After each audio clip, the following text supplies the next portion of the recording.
Hello everyone, and chesed lechem v'shalom, grace to you and peace. In this video we're going to look at Deuteronomy chapter 25 verses 11 through 12. One of the laws in the Mosaic Law, and a section that the ESV entitles miscellaneous laws and the NASB entitles sundry laws. This is a passage of scripture that many unbelievers, such as Bill Maher et al., use to attack the Bible. It is also a passage of scripture that causes many believers to ask, why is this in the Bible?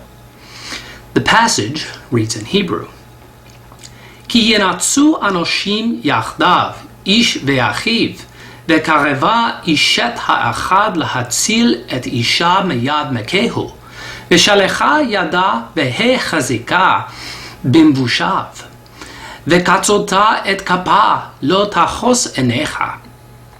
If two men, a man and his countryman, are struggling together, and the wife of one comes near to deliver her husband from the hand of one who is striking him, and puts out her hand and seizes his genitals, then you shall cut off her hand, you shall not show pity.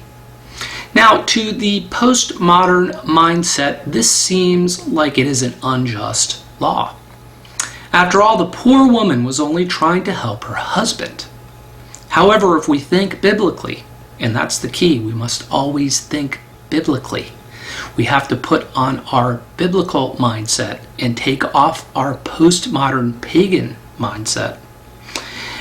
If we do that, then this law is perfectly just, as are all the laws and commandments of Scripture. The woman, by her act of seizing the man's genitals, was potentially bringing about three different kinds of death. Number one, death of the man's descendants. Now, biblically, a man's descendants were viewed as being in his loins. The loins were viewed as the seat of generative power. For example, Hebrews 7, 9 through 10 reads, And so to speak, through Abraham, even Levi, who received tithes, paid tithes. For he was still in the loins of his father when Melchizedek met him. This passage is saying that Levi, who was a priest and a descendant of Abraham, paid tithes to Melchizedek, who was also a priest, even though Levi was not yet born. Because Levi was in the loins of Abraham, and Abraham paid tithes to Melchizedek. Thus, the action of the woman in Deuteronomy 25, 11 through 12 was seen as potentially cutting off the man's descendants. And as an aside, this is why abortion is unbiblical, because it is a cutting off of descendants. Sexual death. Biblically, a man was seen as sexually dead when he could no longer produce offspring. We see this in the case of Abraham in Hebrews 11 through 12. And I'm going to read from the Darby version because I think it is more faithful to what the Greek is saying here. Wherefore also there have been born of one, and that of one become dead.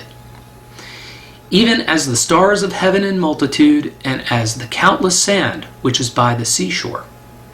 Thus the woman in Deuteronomy 25, 11 through 12 was seen as potentially causing the man's sexual death, by taking away his ability to produce offspring. Spiritual death. A man whose genitals had been damaged was no longer allowed to enter the Lord's assembly, as we see in Deuteronomy 23, 1. No man whose testicles have been crushed or whose penis has been cut off may enter the Lord's assembly. This is because any damage to the generative power of the male, either human or animal, made the male unacceptable to the Lord. For example, Leviticus 22:4 reads, Also, anything with its testicles bruised or crushed or torn or cut, you shall not offer to the Lord, or sacrifice in your land. Thus, the action of the woman in Deuteronomy 25, 11 through 12 was seen as potentially cutting off the man from the spiritual worship of Israel. So therefore, we see that far from being unjust, the law in Deuteronomy 25:11 through 12 was perfectly just, because the woman's act could potentially result in many types of death. And death is abhorrent to Elohim Chaim, the living God. Thank you, and Todah Rabah.